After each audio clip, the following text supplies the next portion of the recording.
Hello friends, അപ്പോൾ നമ്മൾ ഇന്ന് കുറച്ച് വെറൈറ്റി സംഭവമാണ് ചെയ്യാൻ പോകുന്നത്. എൻ്റെ ചാനൽ ആദ്യമായിട്ടാണ് ഈ സംഭവം അപ്ലോഡ് ചെയ്യുന്നത്.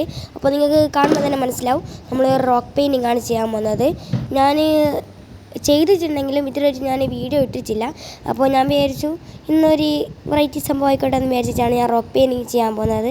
കാരണം ജേർണൽ ചെയ്യാമെന്ന് വിചാരിച്ചപ്പോൾ അതിൻ്റെ സപ്ലൈസൊക്കെ തീർന്നുപോയി. അപ്പോൾ ഇത് ചെയ്യാമെന്ന് വിചാരിച്ചു. എപ്പോഴത്തേം പോലെ തന്നെ ഞാൻ അവക്കാഡോ തന്നെയാണ് ചെയ്യുന്നത്. കാരണം എനിക്കെപ്പോൾ ഈ കല്ല് കിട്ടുന്നോ അത് അങ്ങനത്തെ ഒരു അവക്കാഡോൻ്റെ ഷേപ്പാണ് എനിക്ക് തോന്നാറുള്ളത്. എനിക്ക് വേറെ തോന്നിയിട്ടുണ്ടെങ്കിൽ അങ്ങനെ വരക്കാവുന്നതാണ്. പക്ഷേ എനിക്ക് കിട്ടുന്ന എല്ലാ കല്ലും ഇങ്ങനെ ഒരു അവക്കാഡോ ഷേപ്പിലാണ് കിട്ടാറുള്ളത്. അപ്പോൾ ഇപ്പോൾ കാണുന്നത് എൻ്റെ ഫോണൊന്ന് ചെരിഞ്ഞു പോയായിരുന്നു. അപ്പോൾ അതിന്മേലുള്ള പെയിൻറ്റ് മൊത്തം എൻ്റെ ക്യാമറ മേലായി മൊത്തം കോളായിരുന്നു. ഇപ്പോൾ സെക്കൻഡ് ട്രൈ ആണ് ഈ കാണുന്നത്.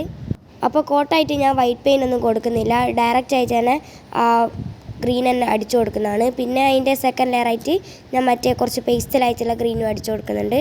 അങ്ങനെയാണ് ഞാൻ ചെയ്യാറുള്ളത് അവക്കാഡോ പെയിൻറ്റിങ് ചെയ്യുമ്പോൾ. അപ്പോൾ വൈറ്റ് പെയിൻറ്റ് അടിക്കാത്തതുകൊണ്ട് തന്നെ നല്ലോണം വിസിബിൾ ആകുന്നുണ്ടായിരുന്നു. മറ്റേ കല്ലിൻ്റെ ഈ ഒരു ഷേപ്പ് എന്താ പറയുക, ഒരു നഗലൊക്കെ കാണുന്നുണ്ടായിരുന്നു. പിന്നെ എനിക്ക് വേറൊരു പെയിൻറ്റ് ഉണ്ടായിരുന്നു, ഒരു ഗോൾഡൻ കളർ പോലത്തെ. അത് ഡയറക്റ്റ് ആക്കിയപ്പോൾ ഒരു ഇത് കിട്ടുന്നില്ല. അപ്പോൾ ഞാൻ ബ്ലാക്കും വൈറ്റും പിന്നെ ഏതെല്ലോ കളറൊക്കെ മിക്സ് ചെയ്തിട്ട് അങ്ങനെ ഒരു ഗ്രേ കളർ പോലത്തെ ഒരു കളർ ഞാൻ ഒപ്പിച്ചെടുത്തിട്ടുണ്ട്. പിന്നെ കുറച്ചുകൂടി ക്യൂട്ടാക്കാമെന്ന് വിചാരിച്ചിട്ട് ഒരു ബ്ലാക്ക് കളർ കൊണ്ട് ഇങ്ങനെ സ്മൈലിയൊക്കെ കൊടുക്കുന്നുണ്ട്. പക്ഷേ ഈ കാണുന്ന പോലെ ഒന്നല്ല, ഞാൻ കുറേ ട്രൈ ചെയ്തിട്ടാണ് ഞാൻ ആ സ്മൈലിയൊക്കെ ഒന്ന് എടുത്തിട്ടുള്ളത്. അപ്പോൾ നേരത്തെ ഒരു 3 കല്ല് കണ്ടില്ലേ, അത് അതിന്മേലൊക്കെ ഞാനിങ്ങനെ റോക്ക് പെയിൻറ്റിംഗ് ഒക്കെ ചെയ്യും. അപ്പോൾ ഈ പ്രാവശ്യം നമ്മൾ അവക്കാഡോ ചെയ്തുകൊണ്ട് തന്നെ അടുത്ത പ്രാവശ്യം ഏതാ ചെയ്യേണ്ടതെന്നൊന്ന് കമൻറ്റ് ചെയ്യണം. അപ്പോൾ അത് ഞാൻ ചെയ്യുന്നതായിരിക്കും.